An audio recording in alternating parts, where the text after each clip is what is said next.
NIA का तगड़ा action, PFI के आतंकियों की लिस्ट जारी, जानकारी देने वाले को इनाम, व्हाट्सएप नंबर किया जारी। नमस्कार, कैपिटल टीवी में आपका स्वागत है और मैं आपके साथ प्रिया बिस्ट। अब वक्त हो चला है ऐसे मुद्दों पर विस्तार से बात करने का जो जनता, राज्य, देश और पूरी दुनिया पर असर डालते हैं। एनआईए यानी कि राष्ट्रीय जांच एजेंसी ने 8 मार्च 2024 को प्रतिबंधित आतंकी संगठन पॉपुलर फ्रंट ऑफ इंडिया यानी कि पीएफआई के वांछित आतंकियों के नाम जारी किए हैं। एनआईए ने नाम, पता और अन्य विवरण के साथ इन आतंकियों की तस्वीरें भी जारी की हैं और लोगों से इनके बारे में जानकारी मांगी गई है। जिन लोगों के नाम जारी किए गए हैं वो दक्षिण भारत के राज्यों से ताल्लुक रखते हैं। तो आज बात होगी एनआईए की लिस्ट की, बात होगी लिस्ट में छपे नामों की। तो चलिए शुरू करते हैं।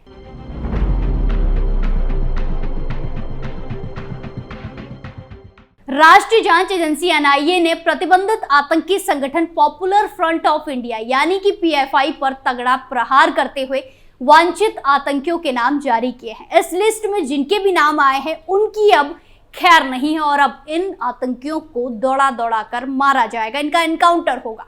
वहीं आपको बता दें कि एनआईए ने जानकारी सोशल मीडिया पर साझा करते हुए कहा कि लिस्ट में दिए गए आतंकियों की गिरफ्तारी के लिए जो कोई भी जानकारी देगा उन लोगों को उचित इनाम दिया जाएगा। इसके साथ ही सूचना देने वाले लोगों के नाम को गोपनीय रखने की बात भी कही गई है।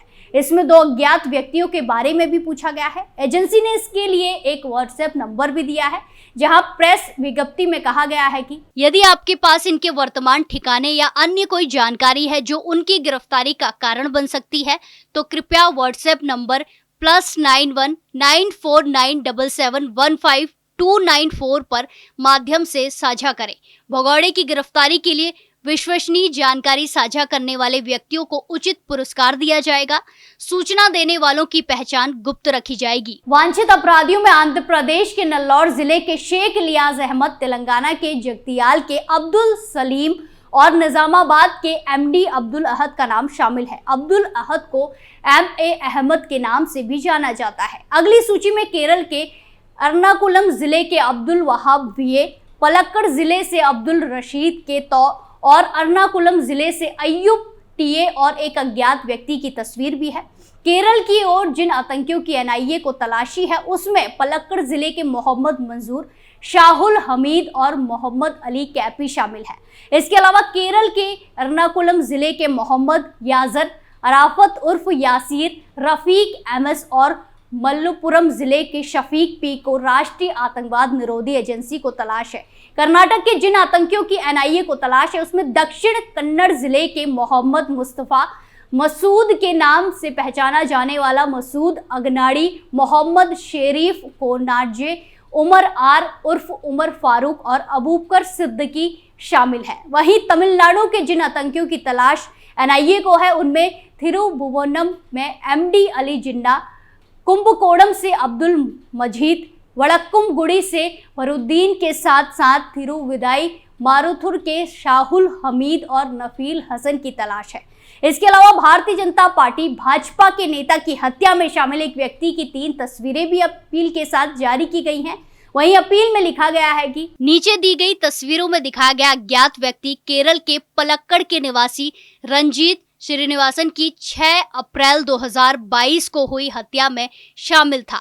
वो NIA RC 2/2022 NIA KOC PFI Kerala मामले में वांछित है। यदि आपके पास उनके बारे में कोई जानकारी है तो कृपया इसे व्हाट्सएप नंबर 9497715294 के माध्यम से साझा करें या info.koc.nia@gov.in पर ईमेल के माध्यम से भेजें। दरअसल रंजीत श्रीनिवासन की 19 दिसंबर 2021 को हत्या हो गई थी। वो भाजपा केरल समिति के सदस्य और ओबीसी मोर्चा राज्य के सचिव थे।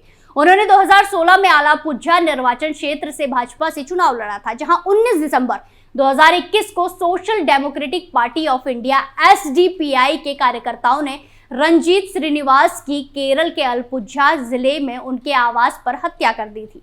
SDPI इस्लामी संगठन PFI की राजनीतिक शाखा है। उस वक्त इस हत्या की देश भर में चर्चा हुई, साथ ही केरल की राजनीति भी गर्मा गई थी। हाल ही में इस मामले में केरल की अदालत ने बड़ा फैसला सुनाया। कोर्ट ने प्रतिबंधित पीएफआई के 15 सदस्यों को मौत की सजा दी थी, जहां मवाली कर्रा धारा अतिरिक्त जिला और सत्र न्यायालय ने सुनवाई के बाद इस चर्चित हत्याकांड में अदालत ने फैसला सुनाया। श्रीदेवी विजी की अदालत ने इस संवेदनशील मामले की सुनवाई की। सजा को लेकर कोर्ट में चली सुनवाई के दौरान अभियोजन पक्ष ने सभी दोषियों को अधिकतम सजा देने की मांग की थी, तो दूसरी तरफ बचाव पक्ष ने दलील देते हुए कहा था कि ये मामला रेयर ऑफ द रेयरेस्ट की श्रेणी में नहीं आता है, लिहाजा अधिकतम सजा नहीं दी जा सकती। सजा की घोषणा करने से पहले कोर्ट ने सभी दोषियों की मानसिक जांच की कार्रवाई की थी, ताकि किसी तरह की कोई मेडिकल संबंधित दिक्कत ना हो।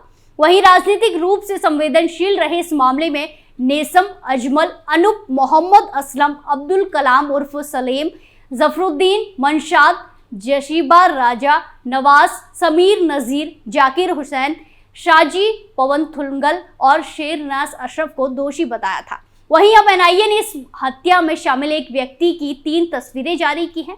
एक बार फिर से लिस्ट में शामिल लोगों के नामों पर गौर करते हैं। एनआईए की सूची में शामिल नाम: शेख इलियास अहमद, नल्लौर जिला, आंध्र प्रदेश; अब्दुल सलीम, जगतियाल जिला, तेलंगाना; एमडी अब्दुल अहद, निजामाबाद जिला, तेलंगाना; अब्दुल वहाब वीए, एर्नाकुलम जिला, केरल; अब्दुल रशीद, पलक्कड़ जिला, केरल; अय्यूब टीए, एर्नाकुलम जिला, केरल; मोहम्मद मंजूर, पटाम्बी जिला, केरल; शाहुल हमीद, पलक्कड़ जिला, केरल; मोहम्मद अली कैपी, पलक्कड़ जिला, केरल; मोहम्मद याजर अराफत उर्फ यासीर, एर्नाकुलम जिला, केरल; शफीक पी, मल्लुपुरा जिला, केरल; रफीक एमएस, एर्नाकुलम जिला, केरल; मोहम्मद मुस्तफा, दक्षिण कन्नड़ जिला, कर्नाटक; मसूद अगनाड़ी, दक्षिण कन्नड़ जिला, कर्नाटक;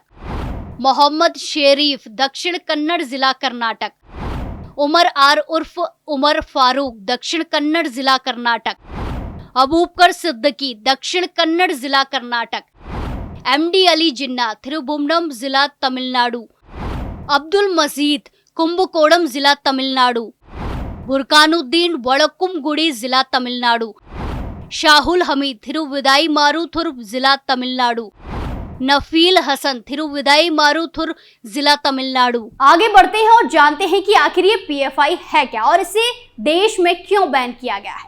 पीएफआई यानी कि popular front of India Kerala से संचालित होने वाला एक कट्टर इस्लामी संगठन है, मगर खुद को ये वंचितों की आवाज बताता है। पॉपुलर फ्रंट ऑफ इंडिया 22 नवंबर 2006 को 3 मुस्लिम संगठनों के मिलने से बनाया गया। इसकी स्थापना कर्नाटक फोरम और डिग्निटी, केरल के नेशनल डेवलपमेंट फ्रंट और तमिलनाडु के मनीता नीति वसराई के एक संघ के रूप में की गई थी। पीएफआई यानी कि पॉपुलर फ्रंट ऑफ इंडिया खुद को मुस्लिमों के साथ साथ वंचितों के हक पे आवाज उठाने और उन्हें सशक्त बनाने वाला संगठन बताता है, लेकिन देश में कई हिंसा, दंगा और हत्याओं में पीएफआई का नाम आता रहा है। उत्तर से लेकर दक्षिण भारत तक जब भी कोई बड़ा कांड होता है, शुरुआत से ही विवादित इस संगठन पीएफआई को जिम्मेदार ठहराया जाता है। नागरिकता संशोधन कानून के दौरान शाहीन बाग हिंसा, जहांगीरपुर हिंसा से लेकर यूपी में कानपुर हिंसा, राजस्थान के करौली में हिंसा, मध्य प्रदेश के खरगोन में हिंसा और कर्नाटक में भाजपा नेता की हत्या के साथ साथ देश भर में कई हिंसा और हत्याओं में इस पीएफआई संगठन का नाम आ चुका है। इतना ही नहीं, इसके ऊपर भारत विरोधी एजेंडा चलाने का भी आरोप लगा है। इसके सबूत भी जांच एजेंसियों को मिले। यही वजह है कि हिंसा और राष्ट्र विरोधी गतिविधियों में इस संगठन के शामिल होने के सबूत मिलने के बाद इस पर बैन लगाया गया। साथ ही इस पर गैर कानूनी तरीके से फंड लेने और कट्टरपंथ फैलाने का भी आरोप लगा।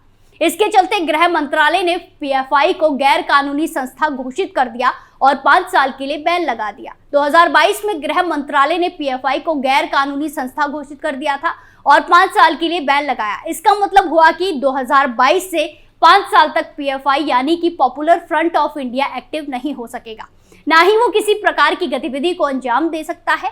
सरकार के एक्शन के बाद वो ना तो अब कोई कार्यक्रम आयोजित कर सकता है और ना ही उसका कोई ठिकाना या दफ्तर होगा। वो ना तो किसी से फंड ले सकता है और ना वो अपने नेटवर्क को मजबूत करने के लिए कोई सदस्यता अभियान चला सकता है।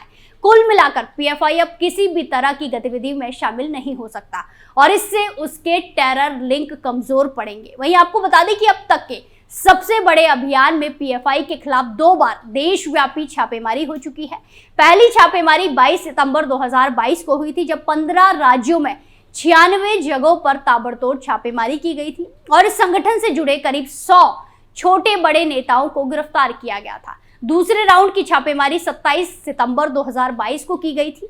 ये छापेमारी देश के 8 राज्यों में हुई और इस दौरान 200 से अधिक कैडर्स को गिरफ्तार और अथवा हिरासत में लिया गया। वहीं एक बार फिर से तगड़ा एक्शन लेते हुए एनआईए ने इस्लामी कट्टरपंथी संगठन पीएफआई के आतंकियों की सूची जारी की है और जानकारी देने वाले को इनाम देने की बात कही है। ऐसे में अब देखना ये होगा कि इस एक्शन से क्या जांच एजेंसी को कोई फायदा मिलेगा। स्पेशल स्टोरी में फिलहाल के लिए इतना ही, फिर पेश होंगे नए मुद्दे के साथ। बाकी तमाम खबरों के लिए देखते रहिए कैपिटल टीवी उत्तर प्रदेश। नमस्कार।